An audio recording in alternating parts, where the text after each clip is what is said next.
مسجدوں کو Covid centre یا ہاسپٹل بنانے کی ضرورت نہیں ہے، بلکہ مسجد والوں کو کووڈ سینٹر اور ہاسپٹل بنانے کی ضرورت ہے۔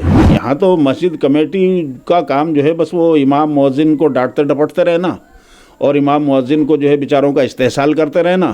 آج اگر ایک اس موقع پر اس طرح سے آپ مسجد کو کہ تقدس کے اس طرح پامال کریں گے تو آنے والے کل میں لوگ آپ سے اس سے زیادہ کا مطالبہ کریں گے۔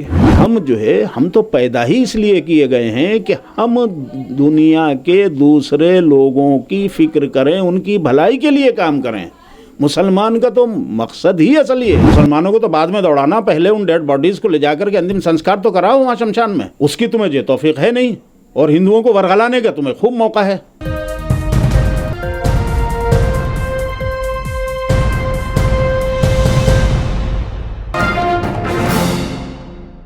اگر مسلمانوں کے تعلق سے بات کریں، بار بار مسلمانوں سے اپیل کی جا رہی ہے، کچھ لیڈر یہ اپیل کر رہے ہیں دلی میں، جیسے سماعت اللہ خان نے بھی اپیل کی کہ مسجدوں کو کوارنٹین سینٹر بنا دیا جائے، جس کا کافی لوگوں نے ویرودھ بھی کیا کہ مسجد عبادت کی جگہ ہے اور وہ پاسبل نہیں ہے، اور آخر مسجد کو ہی کیوں بنایا جائے؟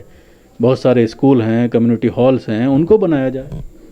دیکھیے، مسجدوں کو کووڈ سینٹر یا ہاسپٹل بنانے کی ضرورت نہیں ہے، بلکہ مسجد والوں کو کووڈ سینٹر اور ہاسپٹل بنانے کی ضرورت ہے۔ دونوں میں بہت بنیادی فرق ہے۔ مسجد والے مسلمان ہیں، مسلمانوں کو چاہیے کہ اپنے محلوں میں، اپنے علاقوں میں جہاں بھی جگہ خالی ملتی ہے یا نہیں ملتی ہے تو اس کو کسی بھی ترکیب سے خالی کرا کے جگہ بنائیں اور وہاں پر جو ہے اپنے محلے کے بیمار لوگوں کا علاج کرنے کا انتظام کریں۔ مسجد کی کمیٹیاں اگر اس کام کو کریں تو زیادہ اچھا ہے، مسجد میں نہیں، مسجد کے اندر نہیں، مسجد کمیٹیاں کریں، مسجد والے کریں، بہت اچھا ہے، کرنا چاہیے۔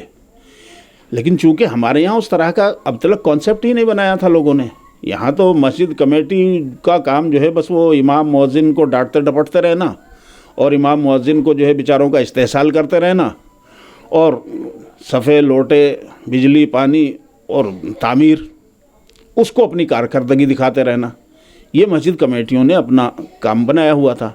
حالانکہ یہ کانسیپٹ ضروری ہے، بہت اچھا ہے اور بہت پہلے ہو جانا چاہیے تھا، اور اگر نہیں ہوا تھا تو اب ہو جانا چاہیے کہ ہر مسجد کو اپنی سطح پر اپنے محلے کے اعتبار سے ایک ڈسپینسری کا انتظام کریں، یا ہنگامی حالات میں کوئی بھی کبھی اس طرح کی ایمرجنسی ضرورت پڑے تو اس کے لیے اپنی پہلے سے تیاری رکھیں اور اس وقت پر فوراً اس ضرورت میں اس کو کام میں لائیں۔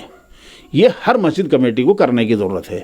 ہاں، جیسے بڑے مراکز ہیں، مثال کے طور پر جماعت اسلامی ہند کے پاس ایک بہت بڑا کیمپس ہے، اس میں ہاسپٹل بھی بنا ہوا ہے، اس میں خالی جگہ بھی ہیں، اس میں دفاتر بھی بہت سارے ہیں، اس میں بہت سارے کانفرنس روم، کانفرنس ہال بھی ہیں۔ اگر ضرورت پڑتی ہے وہاں اضافی کووڈ سینٹر بنا لیجئے، مسجدوں کے اندر نہیں۔ مسجد کی انتظامیہ کمیٹیوں کے پاس اگر اپنا کانفرنس ہال بھی ہے، اپنا اسکول بھی ہے، اپنا مدرسہ بھی ہے، اپنا مکتب بھی ہے، مسجد بھی ہے اور اپنی ڈسپینسری بھی ہے، یہ ہونا چاہیے، کر کے رکھنا چاہیے۔ نہیں ہے تو اس کو بنا لیجئے، اس کو اب بنائیے، جس طرح بھی ممکن ہو کرائے پہ لے کے بنا لیجئے۔ دیکھنے میں یہ آ رہا ہے کہ بڑی تعداد، لیکن ہمارے علاقے کی اگر ہم بات کریں یا کسی بھی مسلم اکثریتی علاقے کی، آپ پورے ملک میں جائیے کہیں بھی، تو کم سے کم دیکھیں ہر جگہ چھوٹا یا بڑا کوئی نہ کوئی مکتب مدرسہ موجود ہے جو اس وقت بند ہے، ہر جگہ کوئی اسکول موجود ہے، ہر جگہ کوئی سرکاری یا پرائیویٹ بارات گھر موجود ہے، تو ان جگہوں کو کیوں استعمال میں نہیں لایا جائے؟ کیا مساجد آپ کو اتنا آسان وہ لگ رہی ہیں کہ صاحب مسجدوں کو جو ہے آپ ان کے تقدس کو اور ان کے احترام کو پامال کر دیں اور وہ بالکل جو ہے آپ کو مفت کا سودا لگ رہا ہے؟ کیا آپ کے دل میں کچھ ایمان کی کوئی حرارت باقی ہے کہ نہیں؟ آپ کبھی سوچتے ہیں اس چیز کو؟ پھر آج اگر ایک اس موقع پر اس طرح سے آپ مسجد کو کہ تقدس کے اس طرح پامال کریں گے تو آنے والے کل میں لوگ آپ سے اس سے زیادہ کا مطالبہ کریں گے کہ آپ کی مسجد میں تو سب ہو سکتا ہے، کیوں نہیں کریں گے؟ کریے۔ سوال یہ ہے کہ مسجد کے اندر کیوں؟ جب اللہ کے رسول صلی اللہ علیہ وسلم نے اور ہمارے فقہا نے، ہماری شریعت نے ضابطوں کے تحت اتنی پابندیاں لگائی کہ مسجد میں کسی طرح کی بو تک نہ آئے، مسجد میں کسی کو زور سے بولنے کی اجازت نہیں ہے، مسجد میں معتکف کے علاوہ کسی کو بیٹھنے کی اجازت نہیں ہے. آپ جو ہے وہاں پر بھائی بیمار ہوگا تو پخانہ پیشاب بھی ہوگا، اور بھی ساری چیزیں، بہت ساری چیزیں ہوں گی، عورتیں آئیں گی تو ان کے اپنے وہ بھی دوسری تمام چیزیں جو ہو سکتی ہیں، انسانی ضرورتیں اور فطرت کے مطابق جو چیزیں وہ سب ہوگا وہاں پہ. پھر تو بھائی پاکی ناپاکی وہ تمام چیزیں اس میں داخل ہیں. تو آپ جو ہے مسجدوں کے تقدس کو کیوں پامال کرنا چاہتے ہیں؟ مسجد کمیٹیوں سے آپ یہ اپیل کیجئے کہ مسجد کی کمیٹیاں اپنے محلے میں اس طرح کا انتظام کریں. اس کے علاوہ دیکھنے میں یہ آ رہا ہے کہ پورے ملک میں ایسے درشے آ رہے ہیں کہ مسلمان پوری طرح سے خلوص کے ساتھ لگے ہوئے ہیں، آکسیجن اویلیبل کرا رہے ہیں، انجیکشن اویلیبل کرا رہے ہیں، کسی کو ایڈمیشن کی ضرورت ہے تو ایڈمیشن میں مدد کر رہے ہیں. لیکن اس کے باوجود کچھ لوگ ایسے ہیں کہ ان کے اس کام کو لے کر بھی سوال کھڑا کرتے ہیں. وہ غلط ہے. دیکھیے مسلمان کا مطلب ہی یہ ہے کہ مسلمان جو ہے، اللہ کے رسول صلی اللہ علیہ وسلم نے فرمایا کہ تم میں جو آدمی جتنا مخلوق کے لیے نفع بخش ہے اتنا ہی وہ اللہ کے لیے وہ محبوب ہے.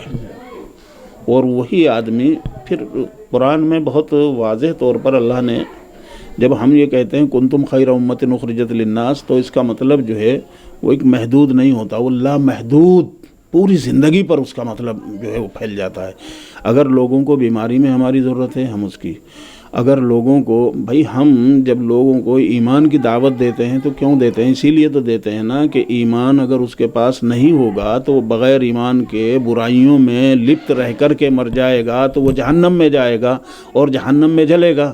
تو ہم اس کی بھلائی ہی کے لیے تو یہ چاہتے ہیں نا کہ اس کو جہنم کی آگ سے بچایا جائے، اس کو اس نرک سے بچایا جائے، اس کی بھلائی کے لیے ہی تو اس کو ایمان کی دعوت دی جاتی ہے. تو جب ایمان کی دعوت بھی سامنے والے کی بھلائی کے لیے ہے تو پھر دنیا میں جو اس کی ضرورتیں ہیں وہ ساری کی ساری اسی انسانی بھلائی میں آتی ہیں. اگر بیماری کے وقت میں اس کی مدد کرنا ہے وہ بھی انسانی ضرورت بھلائی ہے، وہ بھی وہی ہے. تو ہم جو ہے ہم تو پیدا ہی اس لیے کیے گئے ہیں کہ ہم دنیا کے دوسرے لوگوں کی فکر کریں، ان کی بھلائی کے لیے کام کریں. مسلمان کا تو مقصد ہی اصل یہ ہے. مسلمانوں کی بیسک جو ہے اپنے طور پر اگر آدمی سوچے گا، طے کرے گا تو 3 ذمہ داریاں بنتی ہیں. ایمان لانے کے بعد سب سے پہلا کام جو مسلمان کا ہے وہ ہے فرائض کی ادائیگی، چاہے حقوق اللہ کے فرائض ہوں چاہے عباد اللہ کے حقوق کے فرائض ہوں. دوسرا کام رزق حلال کا کمانا. یہ بہت بڑی ذمہ داری ہے مسلمان کی. ایمان لانے کے بعد اور اللہ کے حقوق اور بندوں کے جو فرائض والے حقوق ان کو ادا کرنے کے بعد سب سے پہلا فرض جو انسان کے اوپر ہے وہ ہے جائز حلال روزگار، حلال روزی کمانا. تیسری ذمہ داری سب سے بڑی جو ہے پھر وہ ہے کہ اللہ کی مخلوق کو فائدہ پہنچانا. اللہ کی مخلوق میں میرا بھائی بھی ہو سکتا ہے، میرا رشتہ دار بھی ہو سکتا ہے، میرا محلے پڑوس والا بھی ہو سکتا ہے، میرے شہر کا آدمی بھی ہو سکتا ہے، میرے مذہب کا بھی ہو سکتا ہے، میرے مذہب سے باہر کا بھی ہو سکتا ہے، میرے ملک کا بھی ہو سکتا ہے، میرے ملک سے باہر کا بھی ہو سکتا ہے. جس آدمی کو بھی میری ضرورت ہے اور میں اس کے کام آنے کی پوزیشن میں ہوں اور وہ پریشان ہے، اگر میں اس وقت اس کے کام نہیں آؤں گا، آپ یقین جانیے گا میں اپنے لیے جہنم تیار کر رہا ہوں. مسلمان اس چیز کو شاید سمجھتے نہیں ہیں اور یہ ہم لوگ اس کو جو ہے شاید بیان نہیں کر پاتے ہیں، یا کرتے ہیں تو اس پہ اتنا زور نہیں دیا جاتا ہمارے یہاں. اس پہ بہت وضاحت سے بات کرنے کی ہمیں ضرورت ہے، یہ بات لوگوں کو سمجھانے کی ضرورت ہے. اور دیکھیے آپ نے ایک بات بیچ میں کہی تھی کہ لوگ سوال اٹھاتے ہیں. ایک سوال تو یہ تو کچھ تو اس طرح کے لوگ اٹھاتے ہیں، کچھ دوسرے طرح کے لوگ بھی سوال اٹھا رہے ہیں، اس میں بھی بد اعتمادی کے مسلمانوں پر کرنے کے. میں کہتا ہوں کہ مسلمانوں پر کوئی کتنا بھی، چاہے کوئی بدترین سے بدترین دشمن بھی ہو، وہ بھی اگر کر رہا ہے، لیکن اس وقت جیسی یہ ایک مہاماری اس وقت ہے، وبا پھیلی ہوئی ہے، اس میں بھی جہاں جہاں ہمارے لوگ یعنی مسلمان جس شہر میں بھی، جس صوبے میں بھی، جہاں بھی غیر مسلم ضرورت مندوں کی مدد کر رہے ہیں، وہاں کے لوگ ان کے پاؤں چھو رہے ہیں. ان تمام زہریلے سانپوں کے باوجود، یہ اتنا زہر پھیلا رہے ہیں ابھی بھی، اس کے باوجود وہ لوگ ان کے پاؤں چھو رہے ہیں. کیوں؟ آپ میرے کام آئیں گے، آپ کا پڑوسی میرا پڑوسی آپ کو 1,00,000 گالی دے، میری صحت پہ کوئی اثر نہیں پڑے گا، میں تو آپ کی اس بھلائی کو دیکھوں گا جو آپ نے میرے ساتھ کی ہے۔ مسلمانوں کو چاہیے کہ ضرورت مندوں کو، پریشان حالوں کو گلے لگائیں، ان کی ضرورتوں کو پورا کریں، جتنا بھی کوشش کر سکتے ہیں ان کی مدد کریں۔ ہم ان کی مدد کریں گے تو یہ بھی ایک اس دعوت ہے، یہ اپنے آپ اس میں دعوت ہے۔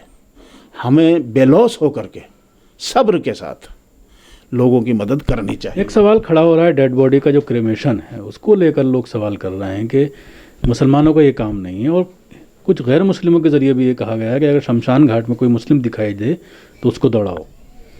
دیکھیے غیر مسلم کیا بک رہے ہیں، اس طرح کے جو زہریلے لوگ ہیں کہ مسلمان اگر شمشان گھاٹ میں دکھائی دے ان کو دوڑاؤ اور ان کو مارو اور ان کو لے جاؤ۔ تو اگر بھیا تمہیں دوڑانا ہے تو تم جا کے خود کیوں نہیں ان ڈیڈ باڈیز کو اٹھاتے، کیوں نہیں ان کے کریا کرم کو کروا دیتے لے جا کر کے، انتم سنسکار کراؤ نا ان کا۔ تم مسلمانوں کو تو بعد میں دوڑانا، پہلے ان ڈیڈ باڈیز کو لے جا کر کے انتم سنسکار تو کراؤ وہاں شمشان میں، اس کی تمہیں یہ توفیق ہے نہیں، اور ہندوؤں کو ورغلانے کا تمہیں خوب موقع ہے۔ مسلمانوں کو دیکھیں، اب ایک مسئلہ آتا ہے دوسرا اس میں، جو مسلمان اس پہ اعتراض کرتے ہیں۔ مسلمان اگر وہ جو ان کے مذہبی نعرے وغیرہ اور وہ جو جاپ واپ وغیرہ کرتے ہیں ان کو کرتے ہوئے جانا تو مسلمان کے لیے قطعاً جائز نہیں ہے، چونکہ شرکیہ کوئی عمل کرنے کی بالکل اجازت نہیں ہے شریعت میں۔ لیکن اگر کسی غیر مسلم کی میت لاش کہیں پڑی ہوئی ہے، کووڈ سے مر گیا، کوئی آدمی اس کے پاس لگنے کو تیار نہیں ہے اور لاش سڑنے لگی ہے، اور میں بحیثیت مسلمان کے وہاں پر رہتا ہوں، موجود ہوں، اس محلے میں ہوں یا اس گاؤں میں یا اس شہر میں ہوں اور میرے علاقے میں ہے وہ، تو بالکل مجھے آگے بڑھ کر کے اس میت کو ان کے شمشان گھاٹ میں پہنچا دینا چاہیے، تاکہ ان کا برہمن، ان کا پنڈت جو وہاں رہتا ہے یا اس کا جو انتم سنسکار کرنے والا جو بھی کارندہ ان کا وہاں رہتا ہے وہ اس کا انتم سنسکار کر سکے۔ میں اگر یہ کام کر دیتا ہوں کہ اس میت کو یہاں سے اٹھا کے وہاں تک پہنچاتا ہوں تو میں بہت اچھا کام کرتا ہوں، قطعاً کوئی دین کے خلاف کام نہیں ہے اس میں، بلکہ یہ بھی ایک انسانی خدمت ہے، بہت بڑی خدمت ہے، ایسے وقت پہ کہ جب سب لوگوں نے، اپنوں نے جب چھوڑ دیا ہو، اس وقت آپ نے اس ڈیڈ باڈی کو اٹھا کر کے وہاں تک پہنچایا۔ آج نہیں تو کل جو آدمی بھی سوچے گا اس کو غیرت آئے گی۔ یہ گالی دینے والے بھی آج نہیں کل جب سوچیں گے بیٹھ کر کے، انہیں ضرور غیرت آئے گی اکیلے میں بیٹھ کر کے۔ تو یہ کام مسلمانوں کو میرے خیال سے اس پہ سوال نہیں اٹھانا چاہیے۔ ہاں یہ کہ ہم خود وہ ریتی رواج اور وہ اشلوک پڑھنے کا، یہ اس کی ہمیں اجازت نہیں ہے، اس کا جو ہے اسی کو وہ کرنا چاہیے جو اس کے گھر والے ہیں یا ان کا جو شمشان میں رہنے والا جو برہمن پنڈت ہے ان کا، وہ اس کا اپنے کام کرتا ہے۔ یہ تھے عبدالرحمن عابد جو ہم سے بات کر رہے تھے، خاص طور سے جو دیش میں جو کووڈ کی سچویشن بنی ہوئی ہے اور اس میں جس طرح سے سرکاریں پوری طرح سے وفل ہو رہی ہیں، عام لوگ سامنے آ رہے ہیں، عام لوگوں کے ذریعے جس طرح سے خدمت کی جا رہی ہے وہ بھی کافی سراہنی ہے۔ دلی سے کیمرہ پرسن فیاض کے ساتھ نیوز میکس کے لیے شکیل احمد۔ سبھی اہم خبروں کے لیے نیوز MX کو سبسکرائب کریں، ساتھ ہی بیل آئیکن کو ضرور دبائیں۔ لائک، شیئر، کمنٹ کرنا نہ بھولیں۔